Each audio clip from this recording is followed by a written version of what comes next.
Հարկներդեհին ամբողջ ինֆորմացիոն դաշտը նորից ցնցում է ապրել, բոլորն են խոսում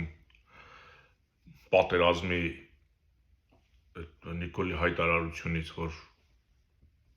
չլինեմ ես կամ չընտրեք մեզ, հետնել ոչ թե անցնենք խորհրդարան, ոչ թե ամենաշատ ձայնը, որ մնացած ինչքան էլ գումարվեն իրեն չհաղթեն, չանցնեն։ Այսինքն մոտ 60-65% է ուզում, որ անգամ խորհրդարանում Ալևի ցանկացած որոշում ինքը իր քվորումով անցկացնի։ Մենք հիշում ենք, որ այս պրակտիկան իրանցում կիրառեց եւ չաշխատեց, դրանից հետո ծնվեց սրբազան շարժումը։ Բայց ինչու է ինքը նույն բանը կրկնում։ Կրկնում է, որովհետեւ ունի հովանավոր հանձինս Թուրքիայի եւ Ադրբեջանի։ Բայց երբ որ ինքը նման արտահայտություն անում, այս թեժ տարածաշրջանում, արդյոք իրեն չեն հարցնելու, Նիկոլ, բա քեզ որտեղ է այդ տեղեկությունը, որ ասենք եթե դու չլինես, պետք է ասենք պատերազմ լինի եւ այնտեղ չի ասում ով է այդ պատերազմը հայտարարելու։ Ադրբեջանն է, Թուրքիան է, Վրաստանն է, Պարսկաստանն է, Ամերիկան է, անում չի տալիս։ Ու որ վաղ ասենք Նիկոլ, ով է այդ պատերազմ հայտարարողը սեպտեմբերի կոնկրետ ժամկետ։ Ասենք սեպտեմբերը ունի 30 օր։ Եթե դու ասում ես սեպտեմբերին, թեկուզ 30 օրվա ճշտությամբ, երբ որ դու խոսում ես պատերազմի մասին, դա շատ կարևոր ցուցանիշ է։ Խոսել արհավիրքի մասին նման ճշգրտությամբ, ել եմ ասում 30 օրը դա ասենք արհավիրքի մարդասպան գործողության համար, որ դու որոշել ես ու դա պետք է լինի, դա շատ հստակ թիվ է։ Դա անձրևի գալու հետ կապված բան չէ, էլի, որ գնանք ջրենք, թե չջրենք, անձրևը կջրի։ Դա լուրջ թիվ է։ Հիմա, եթե մենք հարցնենք, ասենք, լավ, ով է այդ պատերազմ հայտարարողը, ինքը ինչ է ասելու։ Ասենք Պարսկաստանը, հա, Վրաստանը, ասենք լուրջ չի, չէ՞ այդքան։ Բայց ասենք, այդ որ ասում խաղաղություն կդրնի, որից մեկը չի կարող բացարձակ խաղաղություն ապահովել։ Ոչ մեկ այս աշխարհում Իրանի պես պետությունը չի դիմանում։ Նիկոլն ով է որ խաղաղություն ապահովի։ Հասկանում եք։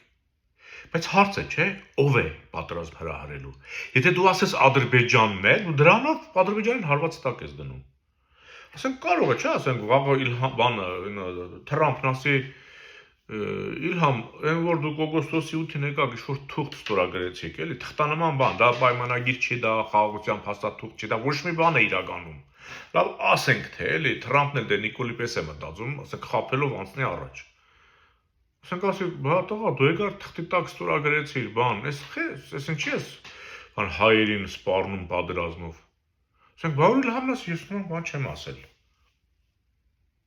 Օրինակ, ես այդպես բան չեմ ասել։ Ինչ է անելու Նիկոլը։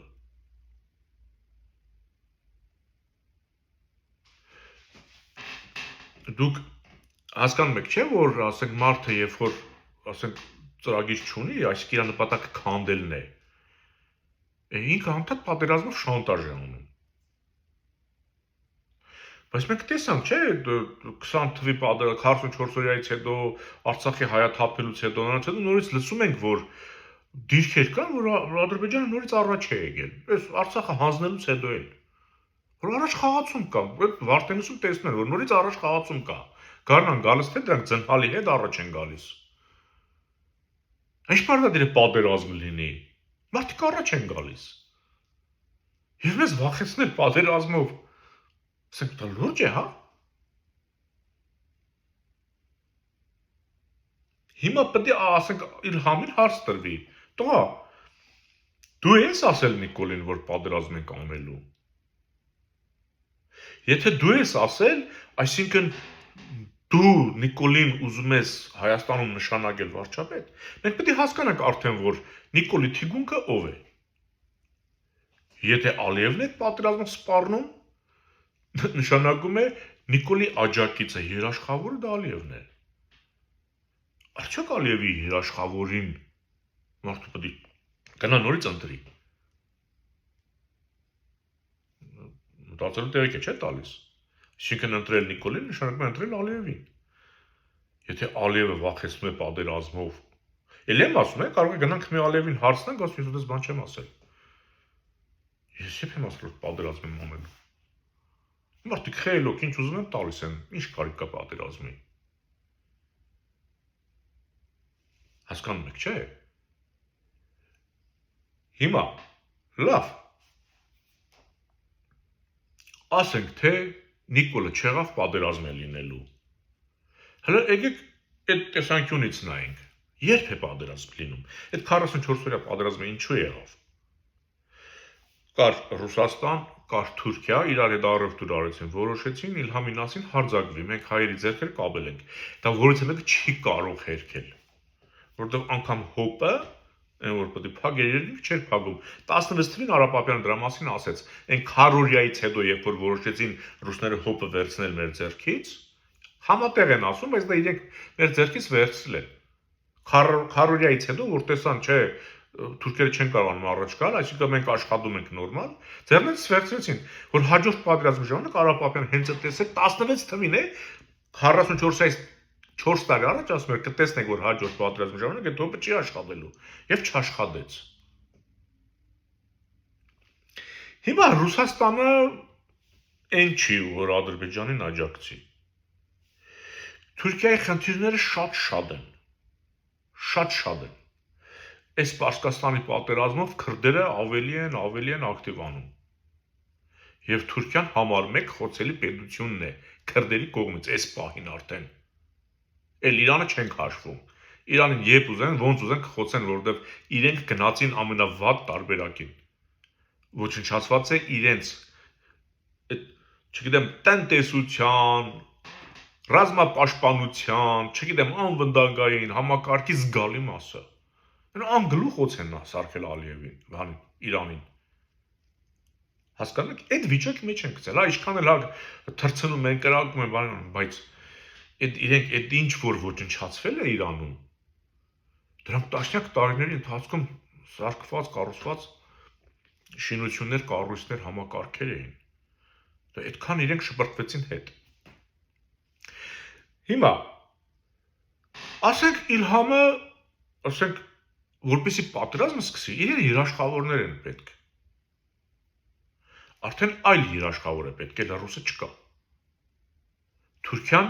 այդ վիճակին չի այս պահին լարված է։ Արդյոք Իլհամը պատերազմ կսկսի, եթե Նիկոլը չլինի։ Իհարկե չի կարող սկսել։ Որտեվ եթե ինքը Հայաստանում չունենա այն մարդը, որին ասի հանգարց, ասենք, բանը մեր ինքնաթիռներին չհարվածեք, կամ հրամանտու զորքը նահանջի, կամ շփոթված դու կրակի քո զորքի վրա, ասենք, հրետանային հարվածով խփի քո զորքին, իբր շփոթվել ես թիկունքից, որտեղ տեղակայված է, ասենք, քո զորքերը։ Չէ, ասենք, բաներ եմ ասում, որ պատերազմի ընթացքում կռվողները հասցրել են տեղ, բոլորս գիտենք։ Չէ, ասում է թուրք չկար, մեզ ասում են նահանջեք, թվանքը դրած ուսին մարդը հետ է գալի, առած թուրք տենալ։ Դե ինչ կա զարմանալու, նոյեմբերին փաստաթղթով քարվաճառման այդպես չզիջեցինք։ Լավ, եթե Նիկոլը չի, Ռուսաստանը չկա, Թուրքիան ծանր վիճակում է, տարածաշրջանը շիկացած է, իրեն թույլ չեն տալու պատերազմանը Իլհամին։ Եթե ինքնուրույն սկսի ու Հայաստանում Նիկոլը չի, ասենք Խաչիկն է, կներեք մեծամտությանս համար, ես եմ։ Ես զինվորին ասելու եմ նահանջի, ես Ալիևին իմ հոպի կորդինատները տալու եմ, որ ինքը խփի, հա։ Ես թիկունքից իմ զինվորին խփելու եմ, երբեք։ Ալիևը ոնց առաջ գալու։ Իրեն ձեռնտու կլինի այդ պատերազմը։ Իհարկե չի լինի։ Հիմա հասկանում եք, այս ինչ է նշանակում։ Այս շանտաժը։ Ինքը դարձել է Ալիևի բանագնացը Եվ քարոզարշավ ժամանակ, այսինքն քարոզարշավը չի սկսել է, մի ոչ շուտ դուրս է եկել փողոց ու իրեն խայդարագում է։ Ու հետաքրքիր է, էլի։ Ասենք իր տերերը չեն ասում, տղա դու ոնց որ սխալ ես անում։ Ասենք արձագանքել չկա, էլի, որ ասեն դու սխալ ես անում։ Այս ձայները վարի ես տալի։ Այսինքն ստեղծել մի ուրիշ ենթադրություն, որ իրենք բացառապես ընտրակեղծարարության հույսին են։ Իրենք չեն անհանգստանում, որ իրենց ռեյտինգը ընկնում է։ Չեն անհանգստանում, որովհետև դատախազը իրենց ձեռքում է, դատարանը իրենց ձեռքում է, ոստիկանը իր ձեռքում է, ազգային անվտանգությունը իր ձեռքում է, կենտրոնական դրական հանձնաժողովը իր ձեռքում է։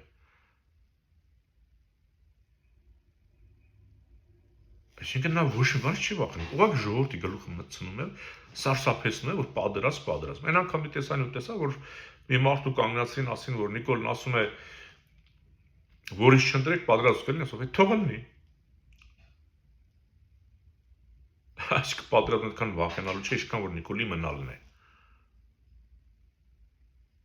Եվ ձեզ ասեմ, այսօր ցանկացած Արցախահայի, ասեք պատերազմից վախենում եք, ասեք, որ հրաման տանք, զենք տանք, գնաք Արցախը հետ վերցնեք, կասեն այո։ Հաստատ կասեն։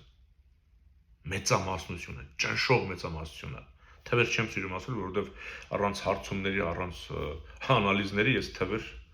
չեմ սիրում արտաբերել։ Այսինքն Հայաստանում մի կայծ է մնացել։ Մի հատ կայծ, որ այս նախկին ու ներկաներից ազատվենք, իսկապես ազատվենք։ Այն խաղը նոյեմբերի 9-ի փաստաթուղթը, տեսեք, իբր Ռոբերտ ու Նիկոլն իրար դեմ են, բայց իրականում նոյեմբերի 9-ի փաստաթուղթը Պուտինի կողմից գրված, սրանց տերերի կողմից գրված, ստորագրել է Նիկոլը դրա տակ, ոչ թե Ռոբերտը, հիշենք։ Բայց Ռոբերտը շատ երկաթյա, իրանք շատ են, չէ՞, սիրում պողպատի, երկաթի համաձայնություն է տվել։ Նա ասում էր անմտություն կլինի նոյեմբերի 9-ի փաստաթղթին դեմ գնալը, բայց արդեն այդ փաստաթուղթը առ ոչինչ է, որտեղ Արցախում հայ չկա, Արցախ-Հայաստան կապող միջանցք չկա, հասկանում եք, այսինքն թուղթը չկա, որքան էլ հիմա վերցնում դնում են, խոսում են, ասում են, դու որ ավելին ասեմ, Ռուսաստան չկա, այդ փաստաթղթը ստորագրած երկրներից մեկը, այսպիսի բաներ կա, եւ սիրելի հանրություն, ես կուզենայի, որ մեզ եթերի տակ ձեր ցանկությունը գրեք Բևերի, մենք Բևերը դեռ չի որոշել ընտրությունների մասնակցում է, թե չէ, որովհետև քաղաքական իրավիճակից ելնելով, այսինքն պայքարից չենք հրաժարվում, պայքարից դուրս չենք մնալու, բայց մենք շարունակում ենք, ուղղակի հայտարարություն դեռ չենք արել։ Եթե ցանկանում եք, որ Բևերը անպայման մասնակցի ընտրություններին ու պահելու եք մինչև վերջ ընտրակեղծարարության դեմ պայքարի ոգին Բևերի հետ, խնդրում եմ նշում արեք, խնդրում եմ գրառում արեք, կողմենք Բևերը մասնակցի, թե ոչ։ Շնորհակալություն, մնաք խաղաղությամբ։